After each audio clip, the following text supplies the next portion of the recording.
Alô, comunidade! São 5 horas da tarde, estamos ao vivo com mais um ICL Urgente aqui no ICL Notícias. Durante essas próximas 2 semanas, terei a árdua missão de substituir o Rodrigo Viana, que está de férias. Descanse bem, meu amigo Rodrigo. Tentarei cuidar da sua casinha aqui com muito cuidado, sempre trazendo as notícias mais importantes do Brasil e do mundo, o que de mais urgente está acontecendo no Brasil e no mundo, sempre com a companhia da Laura Couto, aqui comigo nesses próximos 15 dias. Boa tarde, Laura. Obrigada pela força sempre. Boa tarde, William. Um prazer ter você aqui no ICL Urgente. Boa tarde para vocês que estão nos assistindo pelos canais do Instituto Conhecimento Liberta e Eduardo Moreira no YouTube. Para vocês que estão nos ouvindo pela Web Rádio São João, em Quixadá, pela Rádio Cultural FM no Rio Grande do Sul. Vamos lá, William? Vamos lá, Laura, vamos juntos. Começando por depoimentos hoje no STF. O STF começou a ouvir os 10 réus do núcleo 3 da trama golpista. O grupo, que vocês sabem, é formado por militares das Forças Especiais, conhecidos como Kids Pretos, e também por um policial federal. Segundo a denúncia da PGR, os acusados do terceiro núcleo seriam responsáveis por ações táticas de tentativa de golpe de Estado, monitorando alvos e planejando sequestros e execuções. Laura, você tem alguns destaques importantes para a gente desse dia de depoimentos.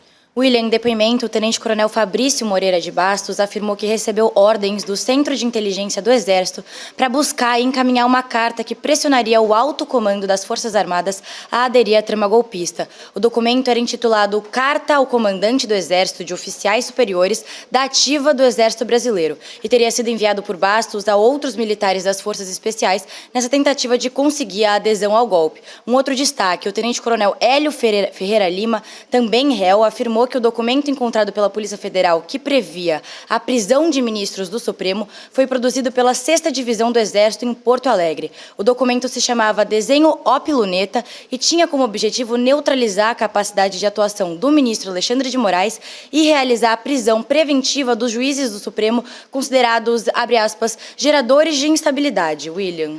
A gente fala menos sobre esses outros núcleos, né, Laura, porque tem pessoas de menos expressão, inclusive dentro do Exército. Não tem generais, por exemplo. Os comandantes do golpe estavam nos primeiros núcleos, o núcleo 1 e 2, que já tiveram os seus depoimentos ouvidos. Mas certamente aí estava a parte de execução dessa tentativa de golpe de Estado, e a gente também fica muito atento à parte da execução. Vamos falar mais um pouquinho sobre este dia, porque o ministro Alexandre de Moraes determinou que os militares réus pela trama golpista trocassem suas fardas por roupas civis para poder participar do interrogatório. O problema é que a ordem do Alexandre de Moraes só chegou para os militares depois do início da audiência. Os tenentes-coronéis Rafael Martins de Oliveira e Hélio Ferreira Lima tiveram de terminar a sessão, tiveram de deixar a sessão, interromper a sessão pela metade para trocar suas roupas. De acordo com Moraes, a decisão foi tomada na medida em que a acusação é voltada contra os militares e não contra o Exército Brasileiro como um todo. Falando ainda sobre golpistas, vamos falar agora sobre o Jair Bolsonaro. Mensagens extraídas dos celulares de Jair Bolsonaro revelam que o ex-presidente articulou votos para uma CPI contra o ministro do Supremo, Alexandre de Moraes. O celular do ex-presidente, um dos, né? Lembrando que o Bolsonaro já teve mais ou menos 6 celulares apreendidos pela polícia até agora. Mas nesse celular específico, que foi apreendido no dia 3 de maio de 2023, na ocasião da operação que investigou fraudes em certificados de vacinação. Nas conversas anteriores a essa data, a de 3 de maio, tinham sido apagadas e não foram recuperadas pela polícia. Mas, nas que foram encontradas, 7.000 arquivos, que incluem conversas de WhatsApp, documentos, áudios e vídeos, tudo correspondente a uma semana anterior à apreensão. A informação foi divulgada inicialmente com exclusividade pelo jornalista Aguirre Talento do Estadão. Laura, o que é que encontraram no celular de Jair Bolsonaro? Um dos, né? Porque já foram apreendidos vários celulares do Bolsonaro. William, eu trouxe aqui alguns destaques. Em um dos diálogos revelados pelo Estadão, o ex-presidente Jair Bolsonaro orientou o deputado federal Hélio Lopes a assinar um pedido de abertura de uma CPI contra o ministro do Supremo Alexandre de Moraes e outros integrantes da corte. Essa conversa aconteceu em abril de 2023. Outro diálogo, também encontrado no celular do ex-presidente, também de 2023, o Bolsonaro orientou seu filho 03, o deputado Eduardo, a articular a derrota do PL das fake news. Na conversa com o Eduardo, que aconteceu no dia 2 de maio de 2023, 2023, o Bolsonaro disse que ao seu filho que o projeto deveria ser levado à votação no plenário naquele mesmo dia 2 de maio, porque o Bolsonaro acreditava que a oposição tinha maioria para vencer. Um outro destaque, William, o Jair Bolsonaro foi orientado a adotar um tom mais cauteloso com a divulgação das fake news, depois dele ter se tornado ter se tornado alvo de investigações da Polícia Federal justamente por conta disso, divulgar muitas fake news. O ex-presidente acionava o seu assessor, o Tércio Arnaud Tomás, que foi apontado como um dos integrantes do chamado Gabinete do Ódio, para checar a veracidade das informações antes de divulgar nas redes sociais. O Bolsonaro, que é conhecido por divulgar muitas fake news, né, William? Laura, e muita gente se pergunta por que a gente não tem mensagens do Bolsonaro articulando efetivamente o golpe de Estado. É simples, o Jair Bolsonaro trocava muito de telefones e também apagava suas mensagens. Nesse celular que a Polícia Federal encontrou com o Bolsonaro no dia 7, no dia 3 de maio de 2023, tinha mensagens de uma semana. E essas mensagens, 7 mil arquivos, né? Mensagens, áudios, vídeos, fotos, documentos foram trocados nesse período de uma semana. Porque antes disso as mensagens tinham sido todas apagadas. É por isso que é difícil encontrar rastros digitais. O Bolsonaro, espertamente, e todo mundo sabe que ele articulou uma tentativa de golpe de Estado nesse país, o Bolsonaro apagava as mensagens do seu celular com relativa frequência. Então é difícil a gente encontrar mensagens de Bolsonaro tramando o golpe de Estado, mas ainda assim a gente conseguiu encontrar, pelo menos essas mensagens, nesse celular do Bolsonaro, encontradas mostrando articulação para uma CPI contra o ministro Alexandre de Moraes, 2023, né? Lembrando que o Alexandre de Moraes é alvo dos bolsonaristas já há alguns anos e a campanha se intensificou nos últimos meses. E se intensificou, inclusive, fora do Brasil. Nos Estados Unidos, neste fim de semana, aconteceu a Cúpula Conservadora do Brasil, em Miami, na Flórida. Entre os convidados estavam o deputado Eduardo Bolsonaro, que estava licenciado, mas a licença já acabou, do PL de São Paulo, e o jornalista Paulo Figueiredo, que também é investigado por tentativa de golpe de Estado, entre outros crimes. O Paulo Figueiredo, vocês sabem, o neto do ditador. Em entrevista no final do evento, o Eduardo Bolsonaro afirmou que trabalha para que os senadores não encontrem diálogo e disse que não vai renunciar. A gente tem aqui a fala do Eduardo, ele disse em entrevista: eu trabalho para que eles não encontrem diálogo porque eu sei que vindo desse tipo de pessoa só haverá acordos daquele tipo meio termo, que não é nem certo nem errado. Eu sei o que é certo, não é dar 17 anos de cadeia para as velhinhas. Eu quero a liberdade destas pessoas. O Eduardo Bolsonaro, é meio difícil de entender o que ele fala, né? Mas foi isso que ele disse. Disse que ele sabe o que é certo e que a comitiva de 8 senadores, incluindo os senadores do PL, é que não sabe o que é certo para o Brasil. Em mais uma ofensiva, o Eduardo Bolsonaro também criticou os governadores, Tarcísio de Freitas, aqui de São Paulo, do Republicanos, e o Ratinho Júnior, do PSD, o governador do Paraná, por defenderem as negociações contra o tarifaço, sem citar a possibilidade de anistia aos presos políticos. Os 2 governadores participaram do evento Expert XP em São Paulo ontem. Eles também comentaram sobre possíveis acordos do Brasil sobre o tarifaço de Trump, mas não citaram em nenhum momento a anistia. Eduardo disse na sua conta no X o seguinte, está aqui: desconfie de quem se mostra preocupado com a tarifa Moraes e não fala dos presos políticos ou crise institucional, ignorando a carta do Trump que é expressa na solução do problema. Estão te enganando, jogando para a plateia e prolongando o sofrimento de quem dizem defender. Não tem mais muita fantasia para o que o Eduardo Bolsonaro está fazendo nos Estados Unidos. O Eduardo Bolsonaro foi buscar sanções contra o Brasil. Ele disse textualmente, a gente trouxe o texto aqui agora há pouco, que ele busca impedir com que os senadores brasileiros tenham diálogo na Casa Branca, que eles consigam conversar com representantes do governo dos Estados Unidos, com senadores, com deputados estadunidenses. O Eduardo Bolsonaro é um criminoso de longa data, mas agora tem deixado muito claro os seus crimes de lesa pátria. Por isso que ele disse que quando voltar ao Brasil será preso. E deve ser preso mesmo, Eduardo. O lugar de golpista que age contra o próprio país é na cadeia. E é por isso que você não volta mais para o Brasil enquanto o Brasil for uma democracia, ao contrário do que vocês dizem o tempo todo nos Estados Unidos de que o Brasil é uma ditadura. Se fosse uma ditadura, você não tinha nem saído do Brasil, Eduardo. Mas vamos continuar. Enquanto isso, enquanto o filho 03 do Bolsonaro, o Eduardo, ataca sem nenhum freio, o filho 01 adotou uma outra estratégia. Que estratégia o outro filho de Jair Bolsonaro, o 01, adotou, Laura? William, o senador Flávio Bolsonaro está concentrando seus ataques ao presidente Lula, evitando um desgaste com seus aliados, diferentemente do que o Eduardo tem feito, como a gente acabou de ver. Hoje, o senador afirmou em entrevista que as portas da Casa Branca estão fechadas para negociação com o governo brasileiro. Segundo Flávio, a postura do Lula foi responsável por essa inviabilidade no diálogo, mesmo com os senadores lá. O interessante, William, é que nessa entrevista o Flávio também disse não imaginar que o presidente do Senado, o Davi Alcolumbre, e o presidente da Câmara, Hugo Mota, vão ser alvos de sanções norte-americanas, como o próprio irmão dele tinha afirmado. Ou seja, clima tenso entre os brothers literalmente, né, William? Exatamente, Laura. E com essa postura, no mínimo, inconveniente do Eduardo Bolsonaro, o nome do Flávio passou a ganhar apoio entre os grandes figurões do Centrão e dos seus aliados para concorrer à presidência em 2026. Entretanto, nos bastidores, os aliados do senador, Flávio Bolsonaro, dizem que ele tem resistido à ideia e está concentrando seus esforços em tentar salvar a pele do pai, do Jair Bolsonaro, que está às vésperas de ser preso, né? A gente tem falado aqui com relativa frequência que o processo deve terminar em setembro. E, terminando o processo, certamente Jair Bolsonaro vai ser condenado junto com os outros réus. Não sabemos ainda por quais crimes e por quanto tempo, mas certamente pena de prisão para Jair Bolsonaro. E o Flávio tem articulado muito. O Flávio, entre os filhos do Jair Bolsonaro, é o mais articulador dentro do Congresso, inclusive tem diálogo com muitos setores progressistas. E os aliados do Flávio dizem que ele está trabalhando na possibilidade de salvar o pai.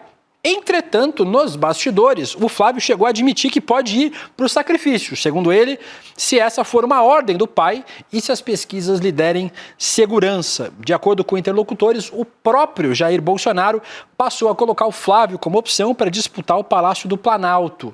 As informações são da coluna da Bela Megali no jornal o Globo. E a gente já falou durante os últimos meses no ICL que a família Bolsonaro dificilmente vai confiar em alguém que não seja do sobrenome, seja Flávio, Eduardo ou Michele Bolsonaro. O Jair Renan não tem idade e o Carlos Bolsonaro não tem, condições cognitivas para ser candidato a presidente da República. Mas os outros filhos e a Michele Bolsonaro seguem sendo opções reais para o bolsonarismo.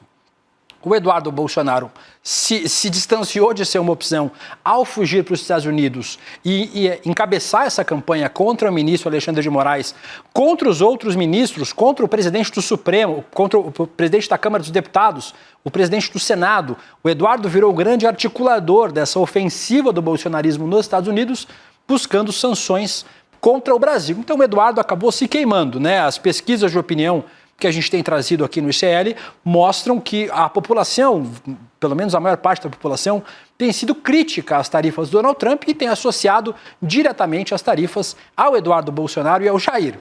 Difícil desassociar, visto que o próprio Eduardo Bolsonaro fala sempre que pode que ele é um dos principais articuladores dessas tarifas e das sanções contra o Brasil. O problema do Flávio Bolsonaro é que o Flávio tem telhado de vidro. Tem processos parados no TJ do Rio de Janeiro, lembrando que o Flávio é senador da República, e esses processos podem complicar demais a vida do Flávio Bolsonaro, que inclusive já foi acusado de fazer rachadinha, de ter ligações com milicianos no Rio de Janeiro.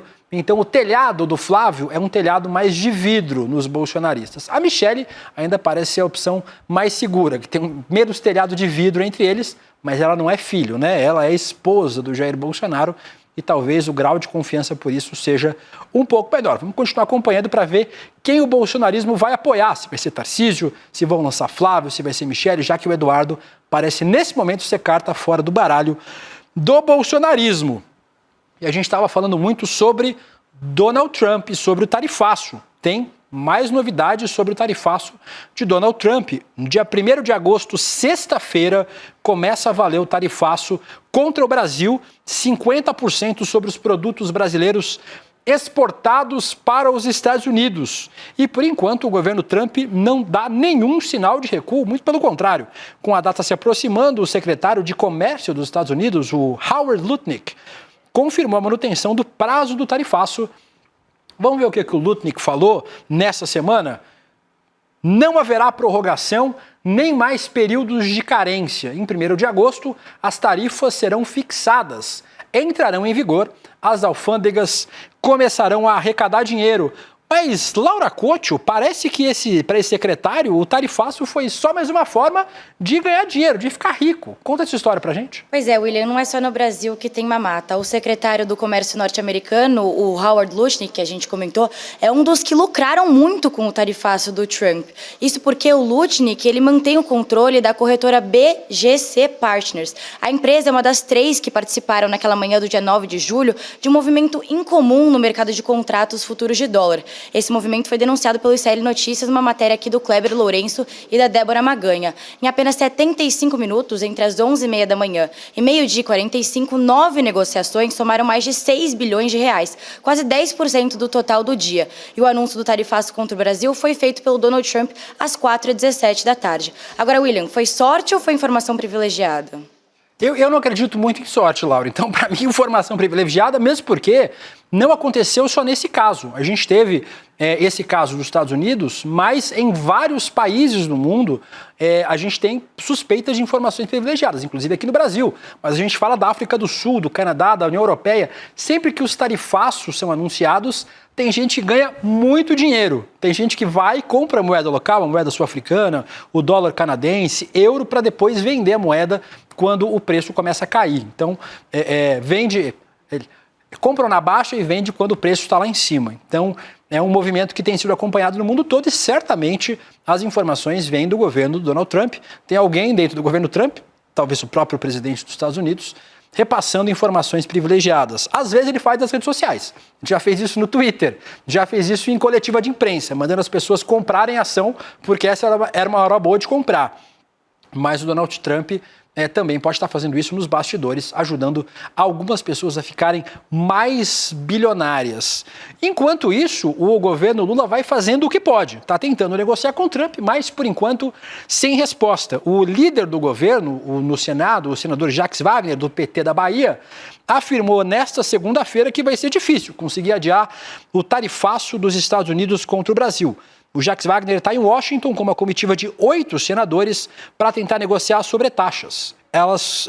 Eles começaram hoje, os 8 senadores, inclusive uma comitiva muito diversa, né? Tem a Tereza Cristina, que foi ministra da Agropecuária do Bolsonaro, tem o Marcos Pontes, o astronauta, que foi também ministro da Ciência e Tecnologia no governo Bolsonaro, outros senadores do PSD, do MDB, do PP e do PT, uma comitiva muito diversa. Eles começaram hoje uma série de reuniões com congressistas e representantes do setor produtivo dos Estados Unidos. O governo Lula vai fazendo o que pode, que é mostrar disposição para a negociação.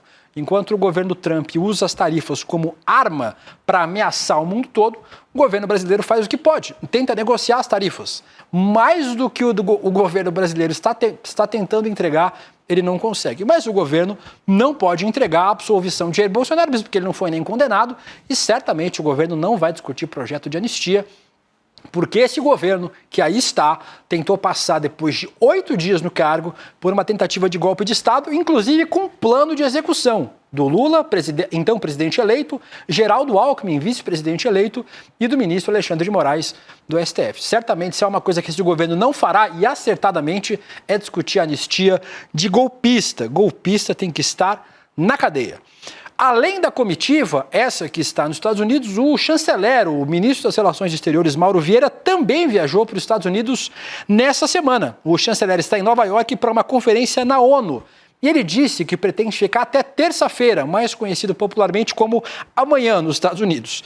Mas ele disse que também pode esticar a viagem caso os Estados Unidos mostrem disposição de negociar. Pode ir até Washington, inclusive, para conversar com representantes do governo dos Estados Unidos. No Brasil, outras figuras políticas querem se unir com o governo para tratar das tarifas. A Laura Couto traz mais informações. Laura, quem seriam essas pessoas que têm procurado o governo para falar sobre tarifa? William, o Fórum dos Governadores solicitou uma reunião com o governo Lula para discutir quais devem ser as reações ao tarifaço do Trump, que deve entrar em vigor nesta sexta-feira, dia 1º de agosto. O anúncio foi feito pelo Ibanez Rocha, que é o governador do Distrito Federal, depois de uma reunião com o Alckmin nesta segunda-feira, na tarde de hoje. Na saída do encontro com o Alckmin, o Ibanez falou da importância em reunir com o governo. Ele disse o seguinte, abre aspas, a reunião foi bastante produtiva, o Alckmin nos colocou a par do que estão fazendo dessa questão das tarifas e trouxe para ele o convite dos nossos fóruns dos governadores. Todos os governadores estão muito preocupados, alguns vão perder mais, alguns vão perder menos, mas acho que temos condições de fazer um diálogo com todos, unindo toda a classe política brasileira em torno desse problema que é nacional. Foi isso que o Ibanez Rocha disse. Vale lembrar que, faltando 4 dias para o tarifaço entrar em vigor, o Trump já fechou acordos comerciais com o Japão, com o Reino Unido e com a União Europeia, e com a China, só o Brasil está de fora, William. A diferença, Laura, é que para esses países o Trump tem pedido medidas comerciais factíveis, o que dá para fazer, reduzir tarifa, negociar tarifa. O que o Trump pede para o Brasil, uma coisa que o Brasil não pode entregar, que é a absolvição de Jair Bolsonaro, deposição de ministro do STF. O que os Estados Unidos querem no Brasil, inclusive, a gente tem falado sobre isso muito, é que os Estados Unidos tratam o Brasil como um espaço de teste.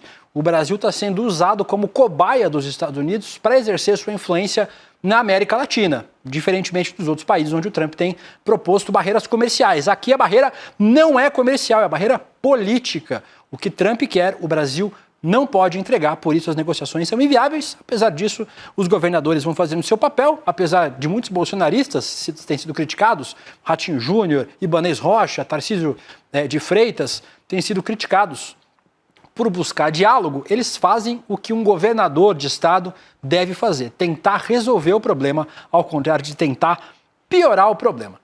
Quem também falou sobre o tarifaço, além dos governadores, nesta segunda-feira foi o presidente Lula. Numa cerimônia no Rio de Janeiro, o presidente criticou a decisão unilateral do Trump em taxar o Brasil e falou da falta de patriotismo da família Bolsonaro. O Lula continua se aperfeiçoando nas imitações. Vamos ver o que disse o presidente. Tem divergência? Tem. Senta numa mesa, coloca a divergência do lado e vamos tentar resolver.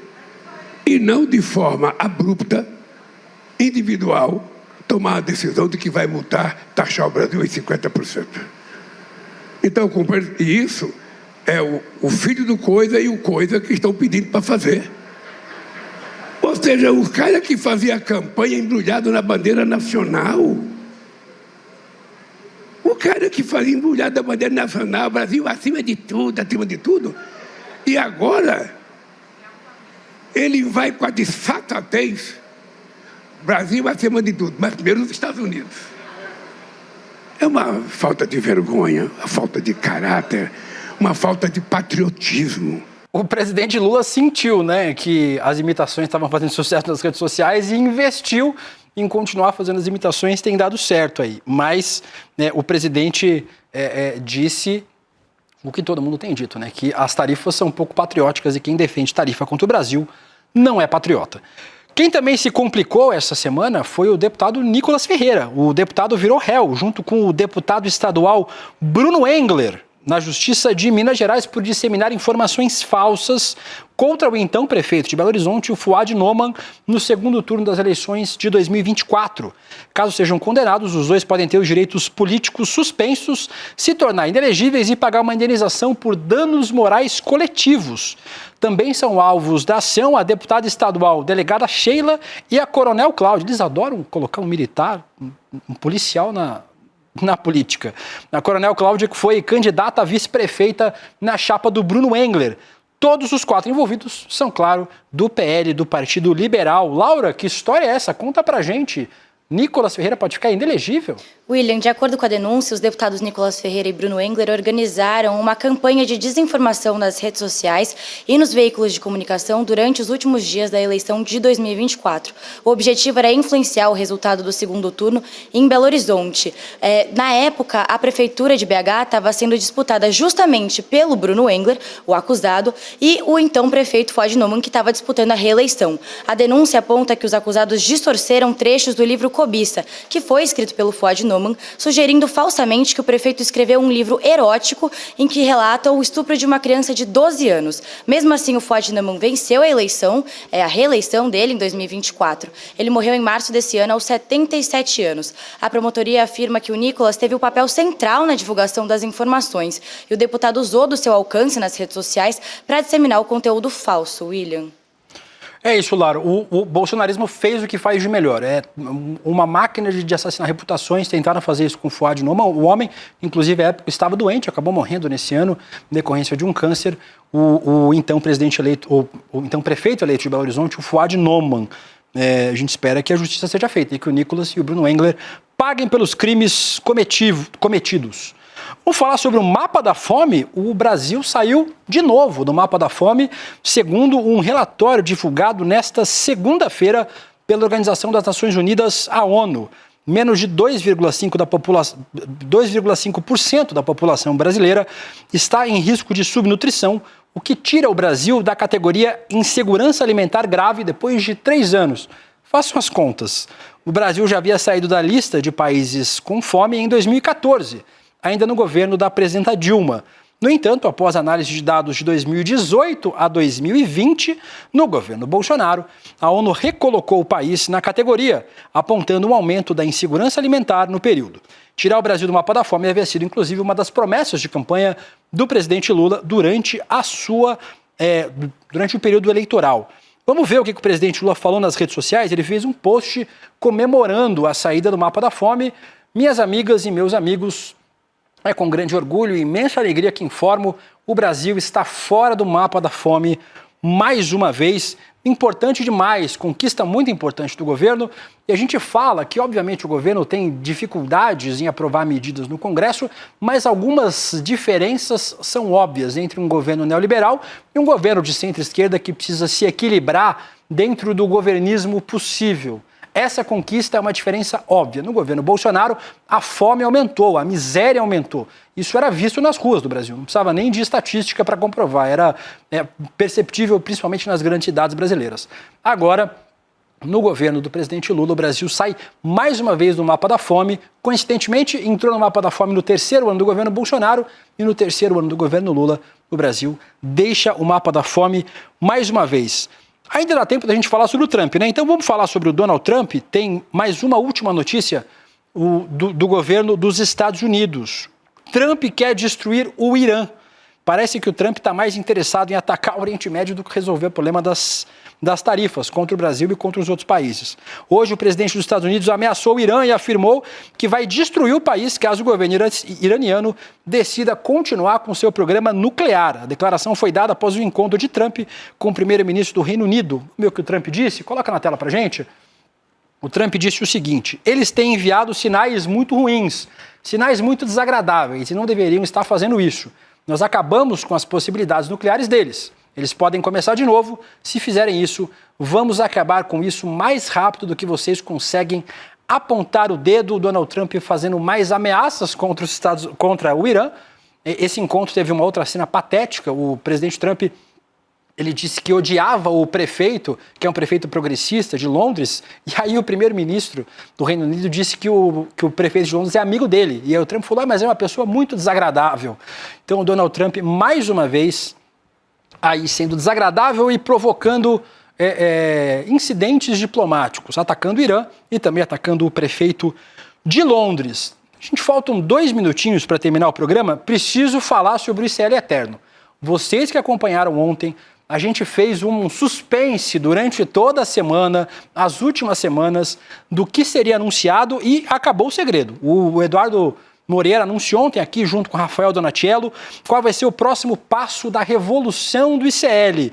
E você pode fazer parte dessa revolução do ICL Eterno. O QR Code está aqui no cantinho, vocês estão vendo ali no cantinho, o nosso QR Code, aponta o celular para ele e você vai fazer parte do ICL Eterno, que você vai, para o resto da sua vida, para sempre, ter todos os cursos de pós-graduação do ICL disponíveis para você, todos os cursos da nossa plataforma do ICL, da nossa plataforma de vídeos, dos filmes, tudo que o ICL fizer até o final do ICL, que a gente espera que demore muito para acabar, você e sua família vão poder participar. E o mais incrível disso tudo, a revolução anunciada pelo Edu, você vira membro do nosso ICL Eterno e você compra o título do ICL Eterno.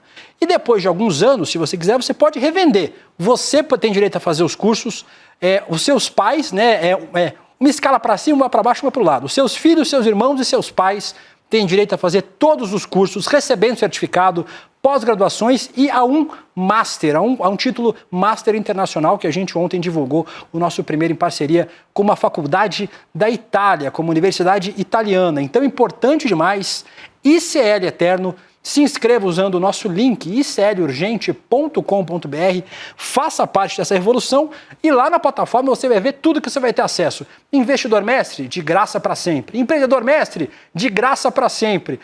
O PEX, para a sua família inteira, para sempre, de graça. E depois de uns anos, você pode revender o título aqui na nossa plataforma e ainda recuperar quase todo o dinheiro que você investiu. Vale a pena fazer parte. Lembrando, duas coisas. Com esse valor, a gente vai construir o nosso Centro Cultural do ICL. As imagens ontem estavam espetaculares e a gente também vai construir o legado do BOF junto com a gente aqui. Vários anúncios importantes. E você, além de tudo isso, recebe 10 prêmios incríveis e um deles é uma reprodução de um quadro do Cândido Portinari, assinado pelo filho dele, pelo João Portinari. Só tem 5.000 cópias, já foram mais de 4.800, faltam 200. Se você quiser garantir sua cópia com todos os brindes, acesse agora o site iclurgente.com.br ou o QR Code aqui no cantinho e faça parte dessa revolução. A gente fica por aqui com o ICL Urgente, agora a gente tem Gabriela Varela e o nosso ICL Notícias, segunda edição. A gente volta amanhã às 5 da tarde. Tchau! Título ICL Eterno, o documento que te comprova o seu vínculo vitalício com a maior comunidade de conhecimento independente do Brasil. Acesso ilimitado a todos os cursos e conteúdos. Participação vitalícia em todas as novidades que o ICL lançar. Apoio na construção dos nossos sonhos. Seu nome eternizado como apoiador do ICL. Não é assinatura, não é renovação. É conhecimento para você e para sua família para sempre. ICL Eterno, porque o conhecimento liberta para sempre. Sim, mas essa extrema-direita de agora é horrorosa, é burra. É nazistoide. É burra, e é burra, é superficial, eles são de rasos. fazer continência para pneu. Exato, eles são rasos, eles não têm nenhuma cultura, nada de conteúdo, se espremer não sai nada, assim. Eu realmente tenho muita raiva, assim, muita raiva. A blogueirinha do fim do mundo é uma expressão da minha raiva, Chico, eu tenho muita raiva. Ah, mas que bom que você botou para fora, né? Nossa, mas é isso, às vezes eu nem sei o que fazer com essa raiva. Quando eu vejo essa CPI das Bets, eu vejo a Virgínia sendo a mulher mais seguida do Brasil, a influenciadora com maior influência no Brasil, com o maior número de seguidores, naquela atitude de escárnio e depois no dia seguinte fazendo uma festa e cantando música do Tigrinho, assim, cagando para as pessoas que estão se ferrando com as bets. Eu tenho muita raiva, cara. Eu detesto admitir isso. E eu sei que a raiva é um sentimento horroroso. Mas eu tenho muita raiva, assim, caraca, como é que pode? Como é que pode ser ovacionada por milhares de pessoas? Obrigado, Maria. Você não pode perder esse papo, tá ótimo aqui no ICL.